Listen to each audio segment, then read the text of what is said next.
Almost ಎಲ್ಲರಿಗೂ ಕೂಡ mid night craving ಅನ್ನೋದು ಕಾಮನ್ ಆಗಿ ಆಗೇ ಆಗುತ್ತೆ. ಅಂತ ಒಂದು ಟೈಮಲ್ಲಿ ಬಿಸಿ ಬಿಸಿ ಆಗಿರುವಂತ ಇಡ್ಲಿ ಜೊತೆಗೆ ಚಿಕನ್ ಚಾಪ್ಸ್, ಬಿರಿಯಾನಿ ಜೊತೆಗೆ ಚಿಲ್ಲಿ ಚಿಕನ್ ಇದ್ರಂತೂ ಸ್ವರ್ಗ ಅಂತಾನೆ ಹೇಳ್ತೀನಿ. ಅಷ್ಟಲ್ದ ನೈಟ್ ಪೂರ್ತಿ ಹೊಟ್ಟೆ ಪಾಟ್ಗೋಸ್ಕರ ಕ್ಯಾಬ್ ಓಡಿಸೋರು, ಐಟಿ ಕಂಪ್ನಿಲಿ ನೈಟ್ ಶಿಫ್ಟ್ ಮಾಡೋರು, ನಮ್ ತರ ಲಾಂಗ್ ಡ್ರೈವ್ ಹೋಗೋರು ಯಾರೇ ಇದ್ರು ಕೂಡ ಮಿಡ್ ನೈಟ್ ಅಲ್ಲಿ ಒಂದೊಳ್ಳೆ ಬೆಸ್ಟ್ ಆಗಿರುವಂತ ನಾನ್ ವೆಜ್ ಊಟ ಸಿಗುವಂತ ಒಂದು ಜಾಗನ ತಿಳಿಸ್ಕೊಡ್ತೀನಿ. ಈಗಲೇ ಈ ಒಂದು ವಿಡಿಯೋನ ಸೇವ್ ಮಾಡ್ಕೊಳ್ಳಿ. ಹಂಗೆ ಈ ತರ ಮಿಡ್ ನೈಟ್ ಸೀರೀಸ್ಗೋಸ್ಕರ ನಮ್ಮ ಪೇಜ್ ನ ಫಾಲೋ ಮಾಡ್ಕೊಳ್ಳಿ.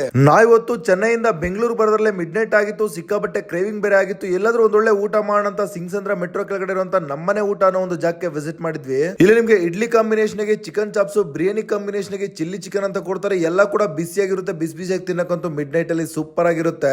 ನಾವು ಕೂಡ ಟ್ರೈ ಮಾಡಿದ್ವಿ. ಖಾರವಾಗಿರುವಂತ ಚಿಕನ್ ಚಾಪ್ಸ್ ಜೊತೆಗೆ ಬಿಸಿ ಬಿಸಿ ಇಡ್ಲಿ ಇಟ್ಕೊಂಡು ತಿಂದ್ರಂತೂ ಪಕ್ಕಾ ಬ್ಲಾಸ್ಟ್, ಒಂದೊಳ್ಳೆ ಬೆಸ್ಟ್ ಟೇಸ್ಟ್ ಅಂತಾನೆ ಹೇಳ್ತೀನಿ. ಬಿರಿಯಾನಿ ಜೊತೆಗೆ ಡ್ರೈ ಆಗಿ ಖಾರವಾಗಿರುವಂತ ಚಿಲ್ಲಿ ಚಿಕನ್ ಮಾತ್ರ ಮಿಸ್ ಮಾಡ್ಕೊಳಕ್ಕೆ ಹೋಗ್ಬೇಡಿ, ಸೂಪರ್ ಆಗಿರುತ್ತೆ. ಸೊ ಓಲಾಗಿ ಹೇಳಿದ್ರೆ ಒಂದು ಸಿಂಗಲ್ ಲೆಗ್ ಪೀಸ್ ಜೊತೆಗೆ ಬಿರಿಯಾನಿ 100 ರೂಪಾಯಿ, ಸ್ಟಾರ್ಟರ್ಸ್ 50 ರೂಪೀಸ್, ಇಡ್ಲಿಗೆ ಬಂದು 20 ರೂಪಾಯಿ, ಎಲ್ಲಾನು ಬಜೆಟ್ ಫ್ರೆಂಡ್ಲಿ ಕಾಸ್ಟ್ ಸರ್ವ್ ಮಾಡುವಂತ ಏಕೈಕ ಜಾಗ ಅಂತಾನೆ ಹೇಳ್ತೀನಿ. ಸೊ ನೀವು ರೆಗ್ಯುಲರ್ ಆಗಿ ಎಲೆಕ್ಟ್ರಾನಿಕ್ ಸಿಟಿ ಇಂದ ಸಿಲ್ಕ್ ಬೋರ್ಡ್ ಕಡೆ ಟ್ರಾವೆಲ್ ಮಾಡ್ತಾರೆ, ಒಂದು ಜಾಗಕ್ಕೆ ವಿಸಿಟ್ ಮಾಡಿ. ಇದೇ ತರ ಕಾಣಿಸ್ಕೊಳ್ಳೋಣ ಫುಡ್ ಪೇಜ್ ನಾವು ಫಾಲೋ ಮಾಡಿ.